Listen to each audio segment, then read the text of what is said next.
తమిళనాడు రాజకీయాల్లో మరో భూకంపం రాబోతోందా? ద్రవిడ రాజకీయాల మధ్య జాతీయవాద తమిళ రాజకీయాలకు కొత్త వేదిక సిద్ధమవుతోందా?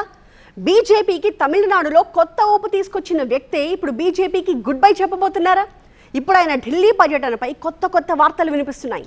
అధిష్టానం రాజ్యసభ ఆఫర్ చేసినా వద్దన్నారు. 2 రోజుల్లో తన భవిష్యత్తుపై క్లారిటీ ఇస్తానన్నారు. ఇంతకీ మాజీ ఐపీఎస్ రూటు ఎటువైపు? అన్నామలై చుట్టూ తిరుగుతోన్న రాజకీయ గుసగుసలు ఇప్పుడు ఢిల్లీ నుంచి చెన్నై వరకు హాట్ టాపిక్ గా మారాయి. ఒకప్పుడు తమిళనాడు బీజేపీ భవిష్యత్ ముఖచిత్రంగా ప్రచారం పొందిన మాజీ ఐపీఎస్ అధికారి అన్నామలై ఇప్పుడు సొంత రాజకీయాన్ని ప్రారంభించబోతున్నారన్న చర్చ జోరందుకుంది. కోయంబత్తూరు, మధురై నగరాల్లో వెలిసిన పోస్టర్లు సాధారణ రాజకీయ పోస్టర్లు కావు. తమిళనాడును కాపాడేందుకు కొత్త అవతారం ఎత్తండి అంటూ అభిమానులు ఇస్తున్న పిలుపు వెనుక పెద్ద రాజకీయ సంకేతం ఉందంటున్నారు విశ్లేషకులు.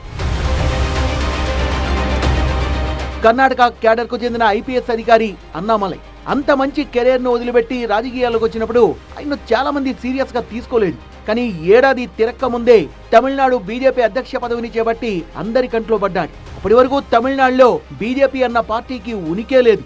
ఆ సమయంలో అన్నామలై ఆ పార్టీకి దిక్సూచి అయ్యారు. 2024 లోక్సభ ఎన్నికల్లో బీజేపీ ఒక్క సీటు గెలవకపోయినా ఓటింగ్ పర్సెంటేజీ డబుల్ డిజిట్ కు చేరింది. దీనికి కారణం అన్నామలైని. ఈ విషయాన్ని ఢిల్లీ కూడా గుర్తించింది. రాష్ట్ర స్థాయిలో పెరిగిన ప్రజాదరణ ఆయన రాజకీయ ఆశయాల్ని కూడా పెంచింది.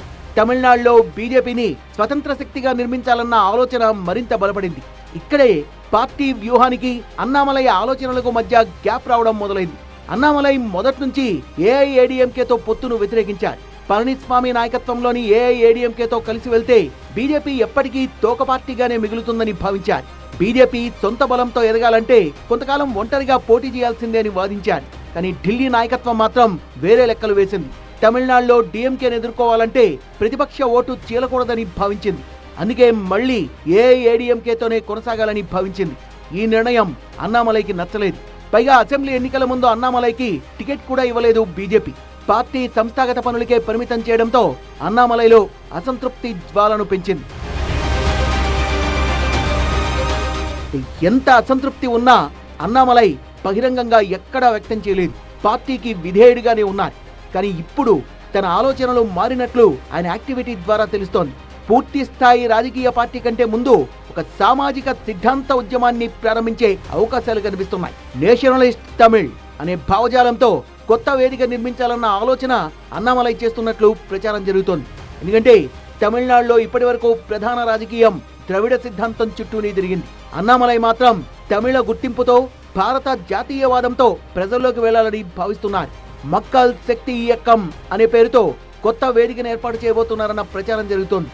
ముందుగా వాలంటీర్ల నెట్వర్క్ నిర్మించి యువతను ఆకర్షించి సామాజిక కార్యక్రమాల ద్వారా బేస్ పెంచుకోవాలని అన్నామలై భావిస్తున్నట్టు సమాచారం.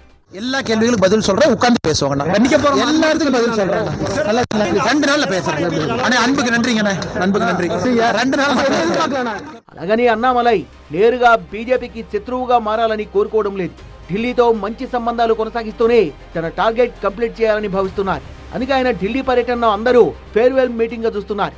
విజయ్ రాజకీయాల్లోకి వచ్చిన తర్వాత తమిళనాడు రాజకీయాల్లో స్పేస్ లేదని చాలా మంది అనుకుంటున్నారు. కానీ అన్నామలై లెక్క వేరు. విజయ్ ప్రధానంగా యాంటీ డిఎంకే స్పేస్ లోకి వస్తే తను నేషనలిస్ట్ తమిళ్ స్పేస్ ను క్రియేట్ చేయాలని భావిస్తున్నారు. అందుకే కోయంబత్తూరు, మధురై పోస్టర్లను కేవలం అభిమానుల ఉత్సాహంగా మాత్రమే చూడడం లేదు. భవిష్యత్తు రాజకీయ ప్రకటనకు ట్రయల్ బెలూన్లు అంటున్నారు విశ్లేషకులు.